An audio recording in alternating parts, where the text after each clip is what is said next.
In between world-saving, thought-provoking, psyche-shattering, and tear-jerking endeavors in gaming, it's nice to take a break, to just go for a short hike.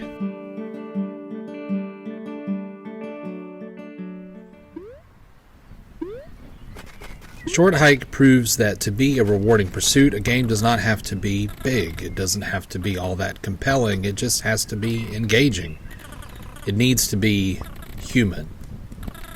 Or at least anthropomorphic adjacent human. You play as Claire, a black bird visiting with her aunt, who is the park ranger for Hawk Peak Provincial Park. Her mother dropped her off at the park for a brief stay, but Claire has a big problem. She's expecting a phone call on her cell phone, an important one, and there's no cell service. Her aunt suggests hiking to Hawk Peak, where at the high altitude she is sure to get some cell service. And so our quest for communication begins. Developed by Robinson Yu around 2018 with music/soundscape composed by Mark Sparling, the game was put together in just a few short months and released in 2019. Ironically, Robinson started working on this game as a diversion to give him a little time away from his other projects he was developing. After being fully funded by Humble Monthly, he started work in earnest and finished the game in 3 months. The soundtrack is adaptive, combining layers of compositions depending on the player's location and actions on the map. It's very ambient and reminiscent of other games of this style and presentation. It's cozy, something you would play in the background while you were sitting around the fire in your home or your backyard.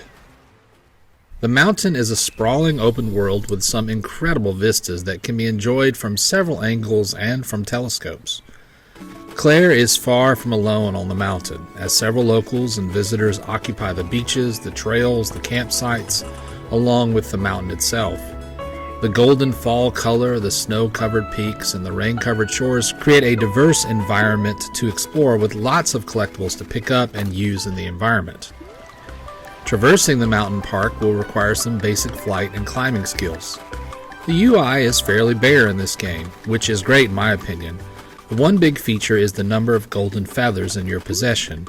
Each feather acts as a part of a stamina mechanic, allowing Claire to get one flap of her wings to gain height or climb the sheer rock faces.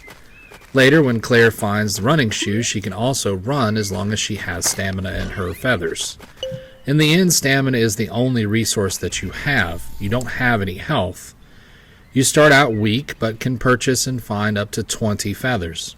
Some of these feathers can be found by participating in the game's myriad of activities, quests, and helping out the NPCs.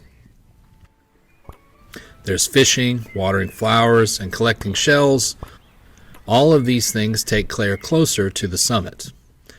Graphically, the game is styled in appearance to what I would call a 32-bit homage.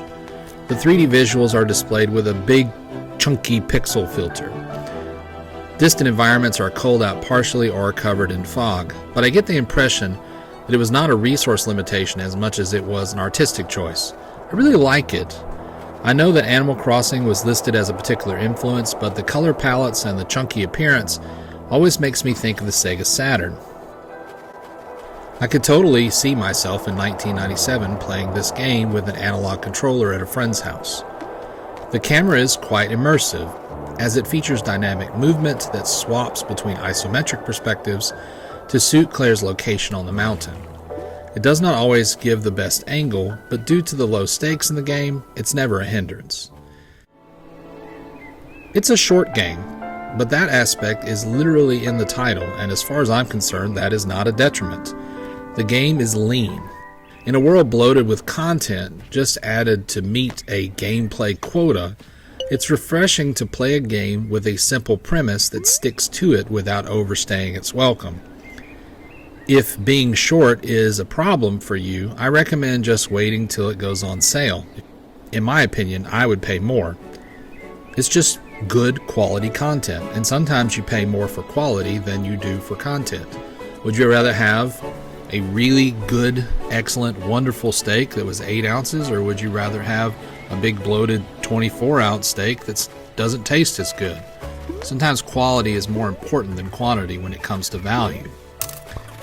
The story has a surprising amount of depth considering the goal is just to get cell phone service, but I'm not going to spoil it here to lessen its effectiveness. But even after you finish the main objective, you can continue to explore the mountain at your leisure. I would not call it a limitless experience, and even with all the extra content, I doubt it would take you that long to complete it. But I like it to something like Untitled Goose Game. It's charming, simple, soothing experience to dive into that's a nice, calming balm for a difficult week of work, a heavy existential RPG, an emotional journey, or a scary thriller. Sometimes you just need a break. Sometimes you need a short hike. Thanks for watching this video. I like doing these shorter reviews every once in a while, and I'm going to try to keep doing them for shorter games like this. If you have not liked or subscribed to the channel, I encourage you to do so. Check out my bookstore on lulu.com. There will be links down in the subscription. And as always, have a great day.